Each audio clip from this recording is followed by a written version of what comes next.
My fiancé, on the day he pretended to have amnesia, dragged me to the Civil Affairs Bureau and turned our marriage certificate, which we had just obtained the day before, into a divorce certificate.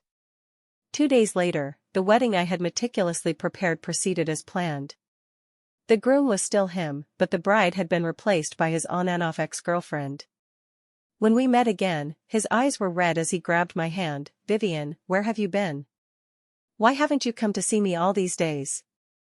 I feigned confusion, as if looking at a stranger. "Sir, who are you? Do we know each other?" "Vivian, come to the Civil Affairs Bureau at 9 o'clock to get a divorce." James commanded and hung up without waiting for my response. James is my fiancé. He has amnesia. After losing his memory, the first thing he did was to call me over for a divorce. We got our marriage certificate yesterday morning, and now, early today, it's about to turn into a divorce certificate. When I arrived at the Civil Affairs Bureau, I found that James didn't come alone. The woman intimately holding his arm was someone I knew well. I had seen her on James's secret Instagram. Her name is Jessica, his ex-girlfriend with whom he had an on-and-off relationship for 5 years. She seemed to disappear from James's private Instagram only when I appeared. But now that James has amnesia and has forgotten only me, she has returned to his side. Upon seeing me, Jessica's smile turned timid. She stammered, "Miss Vivian, please don't misunderstand. James and I are just..." As she spoke, she didn't let go but held on even tighter. Out of James's sight, she smirked at me. James held her hand tightly, gently kissed her hair, and said firmly, "I asked Jessica to accompany me. There's no misunderstanding, she is my girlfriend." My heart suddenly ached. Meeting Jessica's triumphant gaze, I struggled to force a smile and nodded, "Yes, I understand." There weren't many people getting divorced. When processing the paperwork, the staff gave me a surprised look. I was also surprised because she was the same person who handled our marriage certificate yesterday. She had even congratulated us, "Happy wedding, may you have a harmonious union for 100 years. We thanked her with smiles. Today, we were back, but for a divorce. The person holding James's arm was no longer me, it was Jessica. I stood in front of them, feeling utterly superfluous and embarrassed. The staff looked at the three of us suspiciously and after a while said, "I'm sorry, this doesn't comply with the regulations." James frowned because he couldn't wait any longer. He made just one phone call, and we got the divorce certificate. It was quite ridiculous, the same red booklet, but it no longer had our sweet photo together. Holding the certificate, I tried hard to ignore the burning pain in my chest. Jessica, with an innocent face, casually asked me, "Now that you're divorced, you won't still be staying at James's house, will you?" After asking, she seemed to realize something and quickly added, "Sorry, I know Miss Vivian doesn't have a house. Since you were once a couple, if you want to stay for a few days, James won't disagree."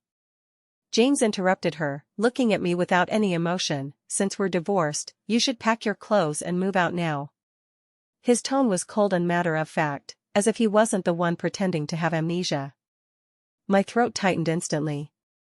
The bright red divorce certificate caught my eye. He pretended to have amnesia just for this, didn't he? Why bother? I've never been the type to cling desperately. If he wanted a divorce, why would I hold on to a man who doesn't love me? It's just laughable that 5 years of relationship couldn't earn me a straightforward explanation. A marriage ended in such an absurd way. I took a deep breath and forced a stiff smile. "All right, as you wish." The car James drove was the wedding car we had chosen together. When we bought it, James said to me, "On our wedding day, I'll use this car to bring my Vivian home." The car was picked up just yesterday afternoon, and I hadn't even sat in it yet. Now, sitting in the passenger seat was Jessica. It had become a testament to their love. James leaned over to buckle Jessica's seatbelt intimately. They were very close, their breaths mingling. As James straightened up, Jessica gave him a sweet kiss on the cheek. Instinctively, James glanced at me. Jessica followed James's gaze and saw me, displeased. "Sorry, this is the car James gave me, exclusively for me. I don't want any other woman sitting in it." James looked at her dotingly, "Of course. How could I let others sit in the car I gave you? With that, James drove off with Jessica, leaving me in a cloud of exhaust fumes. My nose tingled, and a tear finally fell, rolling into the dust on the ground and disappearing. I hurriedly hailed a cab and rushed back, only to find the villa's gate tightly closed. My luggage was thrown outside on the ground, mixed with the rain from last night, covered in mud and dirt. After knocking for a while, the villa's aunt opened the door. She looked awkward. These were thrown out on Miss Jessica's orders. Jessica's voice came from inside. Oh? Are these your things? Sorry, I thought they were trash someone didn't want, so I had them thrown out.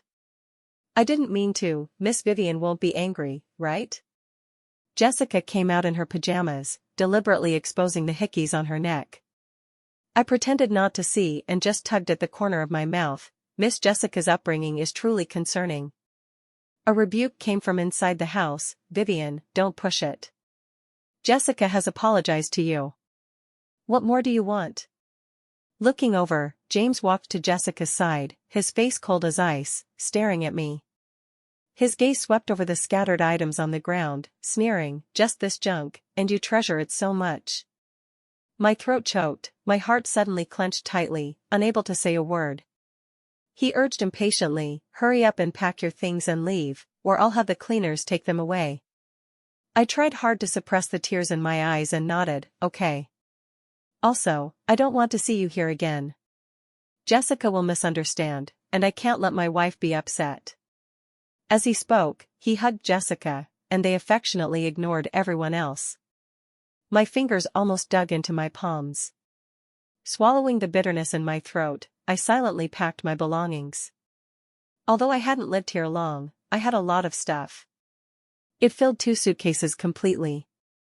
Actually, this villa was supposed to be James and my marital home. The meticulous renovation design, the comfortable and elegant furniture, all were designed and arranged by me personally. It was full of my aspirations because this was to be the home where James and I would spend the rest of our lives together. But now, the house remains the same, but the person living in it is no longer me. Things remain, but people change. I walked out with 2 suitcases. Jessica took a deep breath. Without this trash, the air feels fresher. Hearing this, James instructed, "Aunt, have someone clean the house thoroughly, and if there are any more of her things, throw them all in the trash." I stopped in my tracks. The wind blew across my face, and the tears in my eyes had somehow dried completely. I turned around and smiled at Jessica. "The trash I don't want is yours now." I rented an apartment near my studio. I used to think the rent was too high and couldn't bear it. I saved all my money to focus on my career. Because being with James, I always feared the gap between us was too big. Although, as an ordinary person, I was indeed worlds apart from James. Now, I've fallen from the clouds back to my muddy ground. Yet, I feel exceptionally relieved. I lay in bed for 24 hours, dazed. Until I received a call from my partner, Vivian. There's an important wedding tomorrow. I'm a wedding planner, and I run a wedding planning company with a friend. The wedding originally scheduled for tomorrow was supposed to be mine and James's, which I had spent 3 months designing and preparing. Now, this wedding hasn't even started, and it has become my illusion. When I heard those familiar words on the phone, my heart skipped a beat. I asked tremblingly, "Who are the bride and groom?" James and Jessica's names drilled into my ears. My head buzzed. I can't possibly go and officiate their wedding. My partner's apprehensive voice came through. "Vivian, they specifically asked for you. You know, if you don't go, our studio." With just one word from James, I could be left with nowhere to go in this city. After hanging up, I collapsed on the bed. James was targeting me. He insisted that I plan his wedding. They were provoking me, and I had no way to avoid it. I quickly tidied myself up and hurried to the wedding venue. What met my eyes was the breathtaking lavender field in the estate. The light breeze made the lavender sway like purple waves. Initially, I chose this venue because I love lavender the most. I hoped that on the most important day of my life, I could walk hand in hand with the person I love the most in a sea of lavender for the rest of our lives. But now, seeing this flower see again, my heart only felt sour. I suppressed the sourness and professionally discussed the wedding details with Jessica. She had many complaints, constantly pointing and asking for changes. James sat patiently by her side, his hand around her waist, showing no impatience. Just a few days ago, he held me in his arms like this, listening patiently as I planned our wedding. After tormenting me for half a day, Jessica said, "Forget it, let's stick to the original plan." After all, Miss Vivian is most familiar with the original plan, and I trust her with it. I looked at the densely packed notes on my tablet, my fingers clenching tightly. The original plan she mentioned was actually the one I had for my own wedding. James knew that too. Jessica looked at my silent expression and smiled contentedly. She said lightly, "The wedding will be held tomorrow morning. Although it's a bit rushed, I believe Miss Vivian can make it perfect, right?" I was stunned for a moment. My wedding with James was also originally planned for tomorrow morning. I looked up and met Jessica's triumphant gaze. The wedding I had meticulously planned for a month was now Jessica's. It was disgusting and nauseating. After a long silence, I squeezed out a yes from my throat. Jessica snuggled up to James, her smile hiding a knife. "James, Miss Vivian has helped us a lot. We should give her a big red envelope at the wedding." James said indifferently, "This is what she's supposed to do. Otherwise, why would I pay her?" Hearing this, Jessica smiled even more smugly. I pursed my lips, closed my eyes, and said, "Yes, Miss Jessica is right. You two are my clients, and this is what I should do." I stayed up all night. The wedding proceeded as scheduled at 10 a.m. today. Just as I was about to turn and leave, I felt a warmth below. My period had come early. The dizziness from blood loss and staying up all night made me almost unable to stand. But someone suddenly supported my body. I opened my eyes, it was James. Instinctively, I pushed him away. A flash of surprise crossed his face, then it turned cold. "What are you standing here for? Not going to help? Do you want to be the bride?" I tugged at the corner of my mouth. Money is hard to earn, and shit is hard to eat. I had no energy to argue with him. I silently turned to leave, but someone called me. Jessica, wearing a gorgeous and dreamy purple wedding dress, walked over, her slim waist accentuated, standing tall and graceful. My gaze inevitably fell on her wedding dress. This dress was originally chosen by James for me. Now, it was worn by Jessica. My fingers unconsciously dug into my palm, the pain pulling at the tense string in my mind. Jessica twirled proudly in front of me. Her face wore a hypocritical smile. "Miss Vivian, do you think this wedding dress looks good? Does it match today's setting?" I couldn't speak, just nodded haphazardly. Her smile grew wider, her gaze lingering on me. "I wonder if Miss Vivian could be our wedding officiant?" The string in my mind suddenly snapped. I looked up, my eyes blazing. James seemed pleased with my reaction and commanded, "Did you hear that? Jessica wants you to officiate the wedding. It's an honor for you." A sarcastic smile appeared on my lips. "What if I say no?" James looked at me coolly. "Then I'll have to assume Miss Vivian is incapable, and I don't think such a company needs to exist anymore." I bit my tongue, the taste of blood filling my mouth, pushing down the lump in my throat. How humiliating. Couldn't we part on good terms? I've never been one to cling desperately. Even without today's anger, I would still have kept my distance from them. Why did they have to humiliate me like this? Numbly, I nodded. I walked past them with unsteady steps. As I passed Jessica, I paused slightly and whispered, "Miss Jessica, second-hand goods don't suit you. The chest is too loose, and the waist is too tight."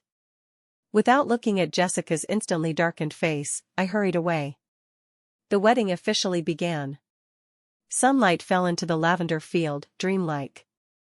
Jessica, in her beautiful purple wedding dress, slowly walked into the sea of lavender. Amid thunderous applause, she placed her hand in James's palm. I thought I was numb, but my eyes were uncontrollably moist. I had imagined this wedding countless times in my mind and spent 3 months making it a reality. But the bride wasn't me. My soul seemed split in two, one aching in the flower sea, the other numbly reciting the lines I had memorized so many times. I don't even remember how the wedding ended.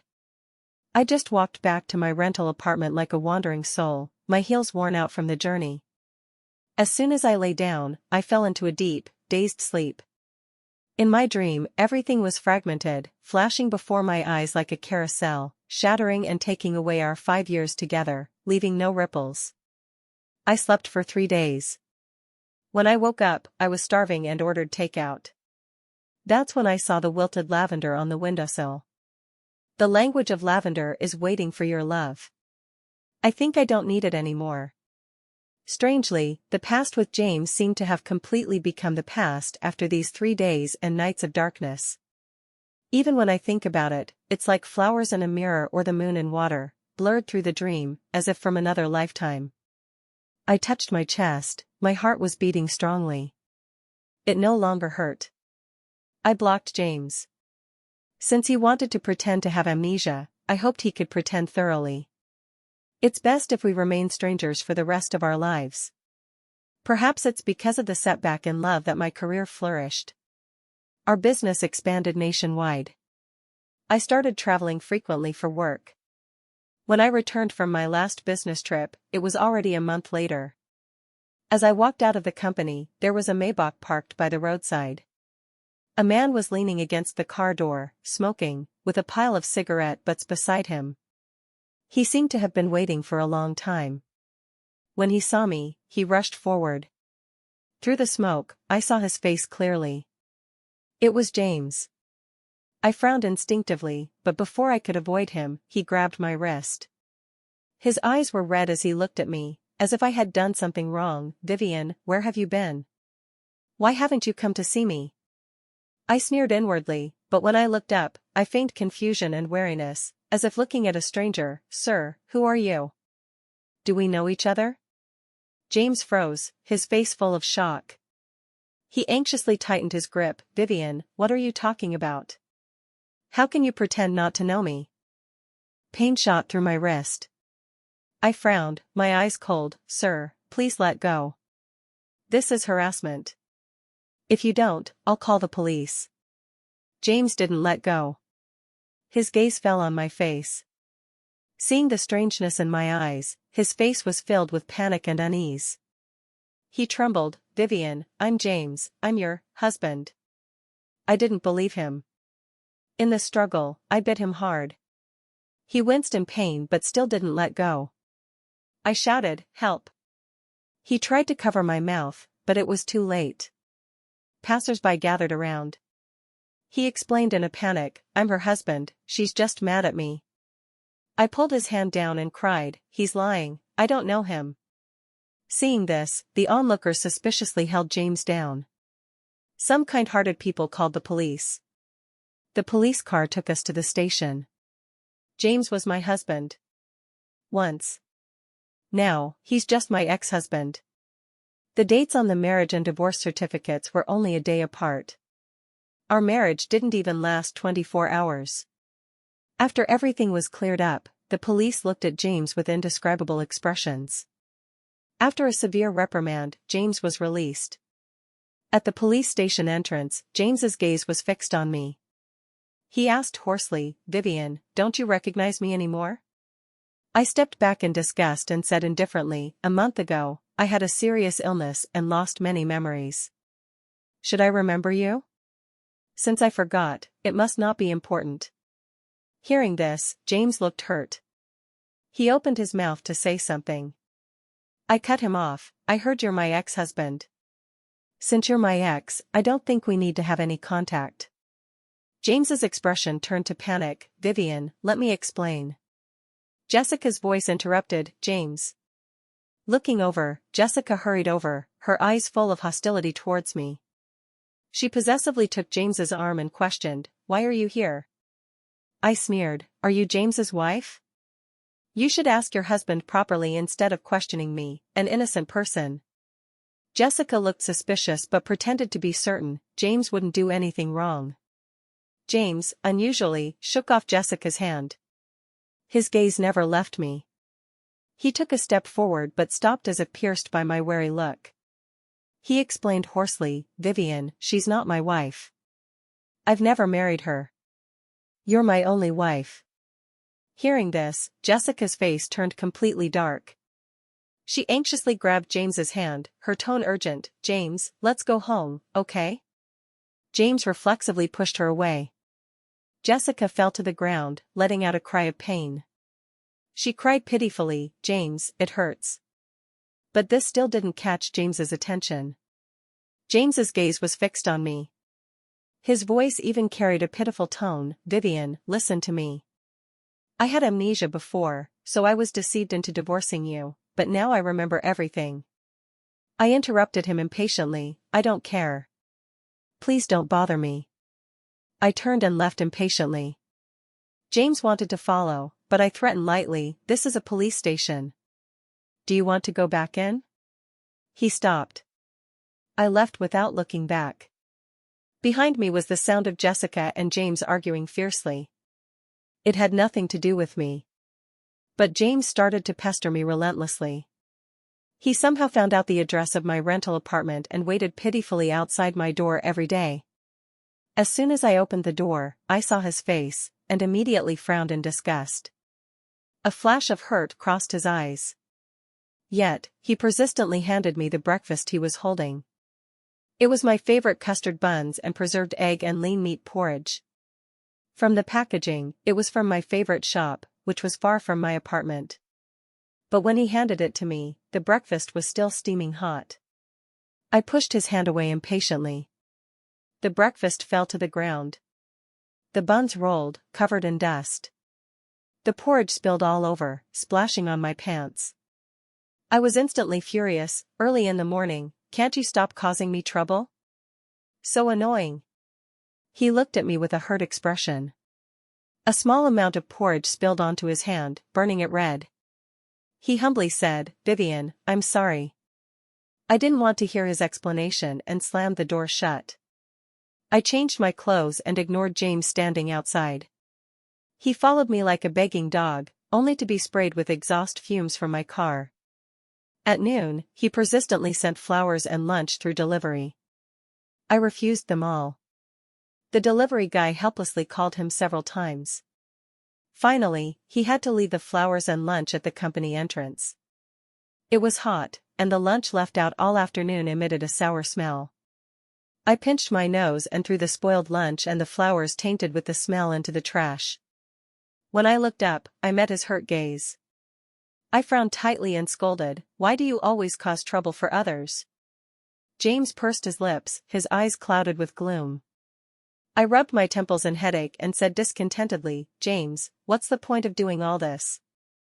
I don't remember you, and I don't want to remember you. Can you stop disturbing my life?" James's face turned pale instantly. He stood there silently, his eyes filled with indescribable sadness. After a while, he choked out, "Vivian, can you give me a chance? A chance to awaken your memories. I've had amnesia too, I know how to awaken your memories." I interrupted him quietly, "You've lost your memory, and I've lost my memory too. It just so happens that we don't owe each other anything. There's no need to restore our memories." James choked, his face showing numb pain. "Vivian, are you still blaming me? I was deceived by Jessica into divorcing you. Can you forgive?" I interrupted impatiently, "It doesn't matter. I don't care." His voice stopped abruptly. His breathing became rapid and irregular, as if the pain in his heart was unbearable. After a long silence, he said hoarsely, "Vivian, you weren't like this before. As a wedding planner, I've encountered all sorts of troubles, big and small. So, in front of James, I always kept my emotions stable. The only time I lost control was when James claimed he had amnesia and wanted to divorce me. I knew he was pretending. It was his trick to toy with me. But I still lost control." I clearly saw a flash of satisfaction in James's eyes. He was pleased with my loss of control for him. It seemed that only if I was humble and lowly enough could I prove my love for him. How ridiculous. Is he still a schoolboy? Testing a girl's love by humiliating her? This isn't love, it's blatant mockery. He doesn't deserve my forgiveness. I rejected James time and time again. But he still tirelessly appeared before me. Every time I trampled on his intentions, his face would show indescribable sadness. Yet, the next day, he would still grovel to please me. One late night, I was watching food videos and got cravings, so I posted on Instagram. Caption: I really want to eat this. Half an hour later, there was a knock on my door. James stood at my door, his forehead covered in sweat. He was holding the food I had posted on Instagram. Hearing his breathless panting, I could imagine he must have run to several places in the middle of the night to find what I wanted. But he didn't mention his efforts. He just handed me the food and said humbly, "Vivian, didn't you say you wanted to eat this? I bought it for you." My face didn't show the joy he expected, instead, it showed deeper disgust. I pushed his hand away and grumbled, "Are you doing this on purpose? You know I'm on a diet, yet you bring me high-calorie food late at night. Why do you always make things worse?" I slammed the door in anger. Then, feeling unsatisfied, I opened the door again. James's dejected face instantly brightened, his eyes sparkling. He asked hopefully, "Vivian, are you willing to accept my gesture?" I sneered, "Get lost, and stop stalking my Instagram." I cursed him again. After closing the door, I found his alternate account and blocked him. He couldn't contact me, so he resorted to the old method, squatting near my apartment and company every day. A few times, I heard him answering calls outside my door. Jessica was arguing with him loudly on the phone. His assistant at the company also frequently messaged him to return. He was the company's manager. His frequent absences had stalled many projects, causing significant losses to the company. The shareholders were also critical of him. He was in a dilemma. I thought he would give up. But he didn't. When I opened the door, I still saw him. His face was haggard, with some unshaven stubble on his chin. Upon closer look, his eyes were slightly red. I had called the police before. He was detained for a few days, but upon release, he remained unchanged. I sneered, "A dignified CEO of a listed company, willing to bear the crime of harassment. How lowly can you be?" James clenched his teeth, his jawline tight. He silently expressed his persistence. But I was tired of this boring game. I crossed my arms and looked down at him. "Tell me, what will it take for you to give up?" Hearing this, James stood up straight, his eyes brightening. He was overjoyed. "Vivian, give me a chance to try to restore your memories, okay? Once you remember everything, you'll definitely come back to me." I stared at him meaningfully for a while. "Are you so sure that once I remember everything, I'll change my mind? But whether I have amnesia or not, the fact that you divorced me and had a wedding with Jessica remains. I don't think the me who remembers would forgive you." Faced with my aggression, James instinctively stepped back. His gaze dodged, avoiding eye contact with me. But he spoke firmly, as if to cover his guilt, "Vivian, as long as you remember everything, you'll definitely come back to me." I didn't bother to expose his self-deception and said lightly, "I'll give you a week. If you can't make me change my mind, stop pestering me." James pursed his lips and bargained, "Can it be a month?" I frowned, displeased. "Don't haggle with me. I don't want to waste time on you. You don't have much time left either. If you keep with me, you'll be the one with worries." James gritted his teeth and remained silent. I reached to close the door. He stopped me and agreed, "Okay." Then, he looked at me deeply, his eyes filled with longing and hope. He took my hand and led me to revisit the places in the city where we had left our footprints. Our first encounter was love at first sight for him. Just from a fleeting glance, he schemed to get close to me. Unlike those frivolous rich kids, he didn't rely on money or power to pursue me. He carefully inquired about my likes and found common topics with me. I loved milk tea, sweets, lavender, my favorite games, colors, my aesthetic and values. He knew them all. When chatting with him, I felt we were like-minded and enjoyed our conversations. So, I let my guard down and gradually enjoyed it. He was like a big net, enveloping me completely. By the time I fell in love with him, I had nowhere to escape. In the 3 years we were together, I wasn't unaware that he wasn't as perfect as he seemed at first. But I thought that was normal in a relationship. When you love someone, you keep lowering your and tolerantly accept your lover. But James's nature was worse than I imagined. I listened to him babbling in my ear, telling stories from our past. I just looked at him expressionlessly. He awkwardly averted his gaze, not daring to meet my indifferent eyes. As I listened, I couldn't help but frown. The beautiful memories he spoke of had long been replaced in my heart by the humiliation and degradation he inflicted on me. I couldn't be moved at all.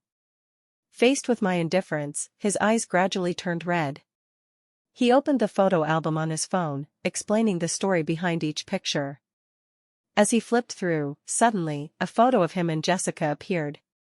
He hurriedly put away his phone, stammering, "Vivian, But I just asked curiously, I heard Jessica is your ex-girlfriend. You were on and off for 3 years. Why didn't you stay with her?" James suddenly fell silent. After a while, he said solemnly, "She's just my past. Vivian, the one I love now is you." I countered, "But when you had amnesia, the only person you forgot was me, and you chose to marry her. That shows I'm not irreplaceable, and she holds an important place in your heart. So, why do you still cling to me? Isn't it good to be with her?" James's lips turned pale for a moment, speechless. I said lightly, "Since you can forget, it means the forgotten isn't important. You are like that, and so am I." I looked straight into his eyes and added, "Moreover, amnesia is never an excuse to humiliate someone." His breath caught, panic spreading from the bottom of his eyes. His lips moved, but his throat seemed mute. After a long time, he said softly, "Vivian, there are still 3 days. I will definitely make you remember our past." I sneered sarcastically and said nothing. On the 4th day, he brought back the blue cat that had been sent to the pet shop for boarding. The blue cat pounced on my feet, rubbing against my hand affectionately, unwilling to leave. I stroked its dull and withered fur, and my body suddenly stiffened. This blue cat was a birthday gift he gave me on my 26th birthday. In a large bouquet of lavender, there was a 3-month-old kitten. The little kitten peeking out from the flowers was so adorable that it melted my heart. He held the flowers and the cat, smiling gently, "Vivian, are you willing to give this little kitten a home?" I touched the kitten's fluffy little head, my voice involuntarily becoming softer. "Little kitten, do you want to come to Auntie's home?" The kitten meowed weakly. Louder than the meow was James's response, "Yes, I do." He squeezed next to me, his voice tinged with laughter, "The kitten still needs a daddy. You don't want him to grow up without a father's company, do you?" I understood what he meant, and my face turned red. I muttered, "In your dreams." But under his persistent pestering, I eventually agreed to live with him. Now, recalling this memory, James's eyes were full of tenderness. I stroked the blue cat nestled on my lap, my expression dazed, my heart calm. I remembered the day I was kicked out by James. What I could take away was what they considered trash. Even though this blue cat was a birthday gift from him to me, nominally mine, I couldn't take it with me. A sarcastic smile appeared on my lips.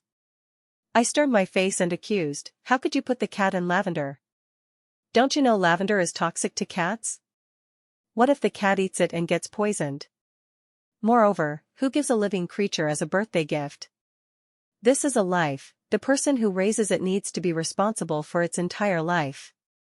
Or, in your eyes, a cat is nothing, something you can raise or abandon at will?" My series of accusations left James stunned. He looked at me helplessly, opened his mouth, and once again fell silent. I hugged the blue cat in my arms with heartache. The cat was given by James, but I raised it. I had never had a pet before. After researching, I learned that cats shouldn't be exposed to lavender. Since then, I kept lavender away from the cat. But he didn't pay attention. So now, he could still confidently mention this in front of me. Back then, I thought James was just following an online trend to give a cat, so I let it go lightly. But the bullet he fired back then is now hitting him right between the eyes. I lifted my eyelids and questioned, since it's my cat, why did you hide it? James was speechless. I calmly pursued, I had amnesia. Was it my fault? Did I refuse to take care of it? James clenched his fists, regret and struggle seeming to suffocate him. He looked at me helplessly, Vivian, it was my fault. I had amnesia and didn't handle these things well, making you sad. I will never make the same mistake again. I said lightly, amnesia is not an excuse for not taking good care of a cat. I looked away, not wanting to see his defeated expression. I informed him, since it's my cat, I want to take it with me. Upon hearing this, James's face instantly brightened, Vivian, I knew you wouldn't abandon the cat. I interrupted him roughly, draft a contract. You are not allowed to take the cat from me again. The smile on James's lips stiffened. He said painfully, Vivian, why are you being so distant with me? I sneered, let me remind you, Mr. James, from my perspective, you are less than a stranger to me. James stood there stunned, his eyes dimming instantly. James's face grew uglier day by day. On the last day, in the evening, the sky was painted with a splendid sunset. We walked into the lavender field in the estate. The setup was so familiar. Everything here was identical to the wedding a month ago.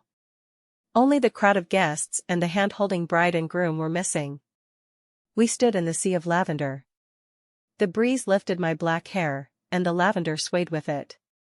James gazed at me. In the brilliant sunset, he knelt on one knee before me. In his open palm was a familiar wedding ring. 2 months ago, that ring was on my finger.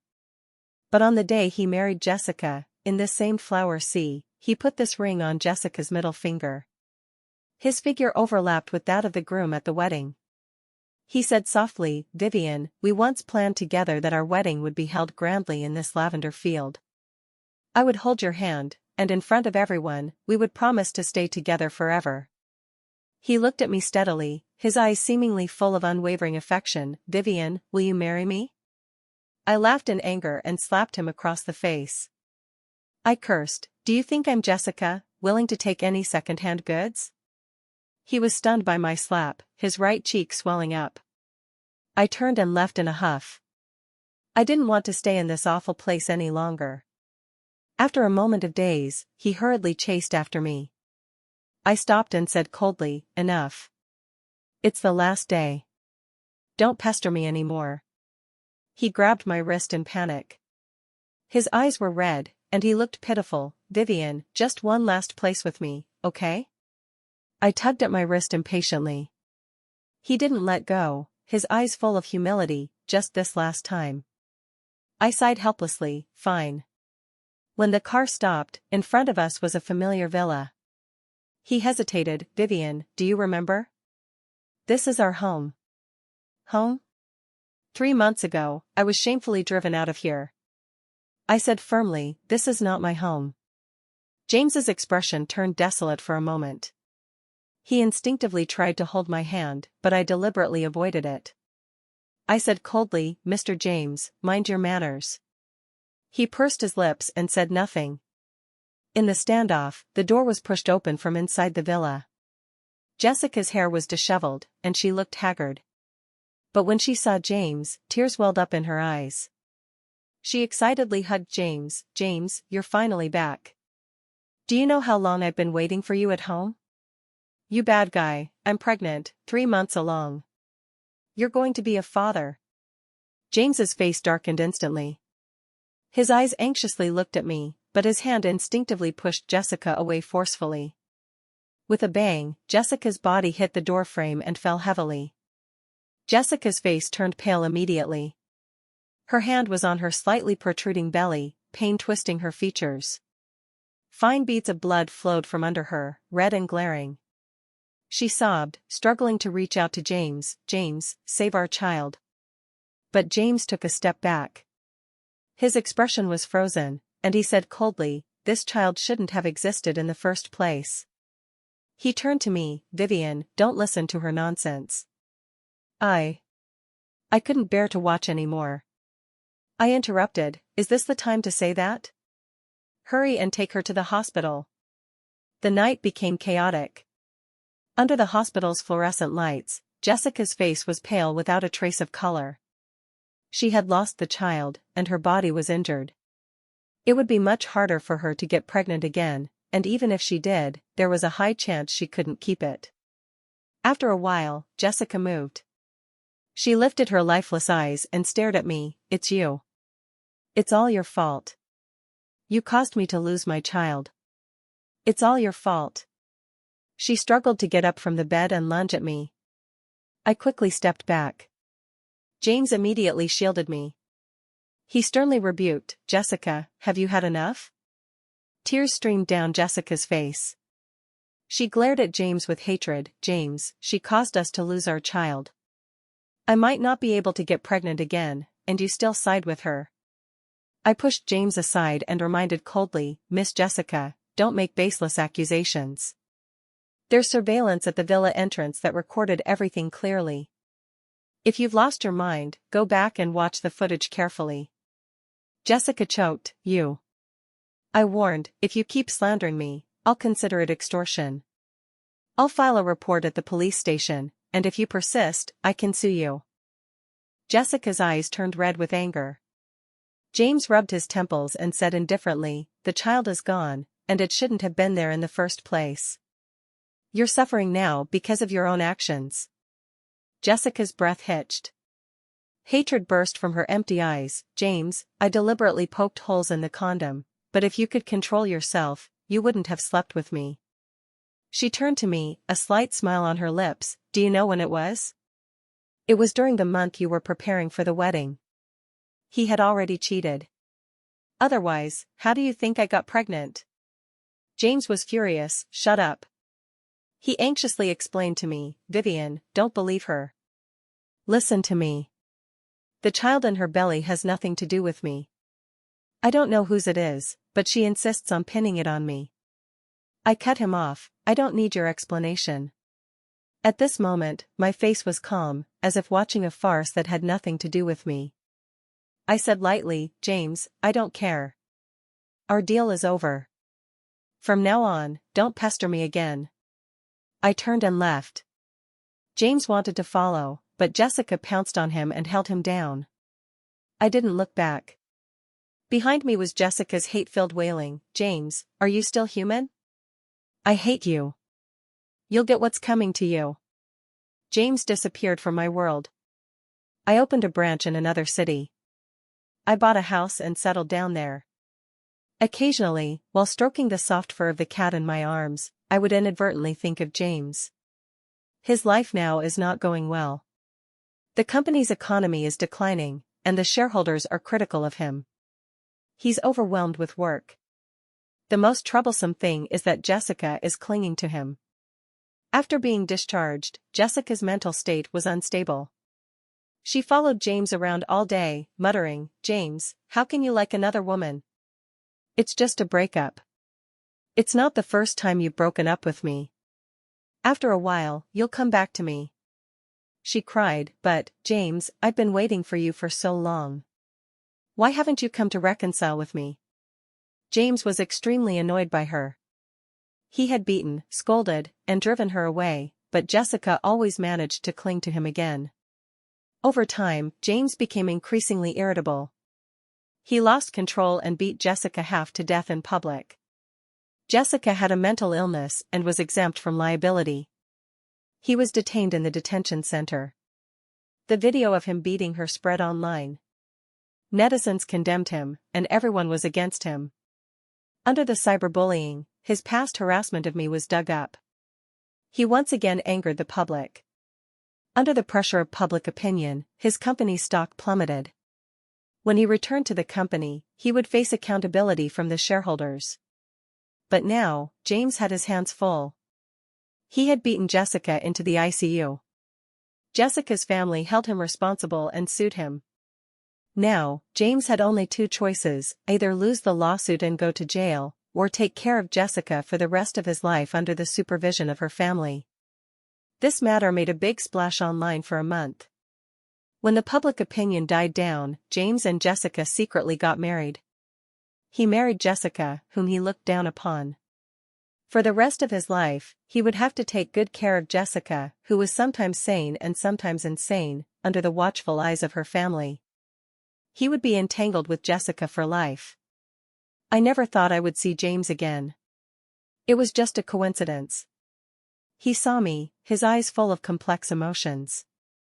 After a while, he called out to me, "Vivian, how are you doing now?" I glanced at James. He was obviously not doing well. His hair had turned white, there were more wrinkles at the corners of his eyes, and his face was filled with a lifeless, depressed air. I heard that he still had shares in the company but no real power. For a man in his prime career phase, this was a significant blow. I raised an eyebrow and ignored him. Before getting into the car, his gaze was still on me, reluctant to look away. I turned back.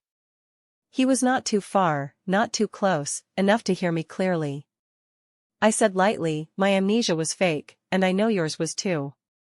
We're even." James's pupils dilated sharply. He wanted to chase after me to question, but Jessica, who appeared out of nowhere, held him back. I got into the car without hesitation and drove away, leaving him with only the exhaust fumes. When I was with James, I learned he had an ex-girlfriend with whom he had an on-and-off relationship for 5 years. It's impossible not to care.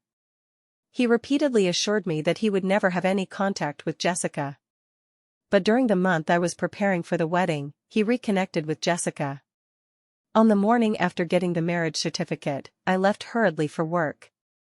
When I came back early, I heard unbearable sounds coming from the bedroom. It was James and Jessica. It was like a bolt from the blue. I didn't even have the strength to open the door. I didn't expose it. I left James some dignity. Infidelity was my bottom line. I couldn't tolerate it. But for a moment, I couldn't bring myself to say it. But James got greedy. I overheard him calling his friend. He said lightly, "I regret it. I don't want to be tied down by marriage at a young age. Besides, she doesn't seem to love me as much as Jessica does. Jessica can go to extremes for me, but she's different. She's too calm, a bit boring. I want to separate from her for a while. When I figure it out, I'll go find her." Amnesia? If I have amnesia, will she lose control for me? I want to see how far she can go for me.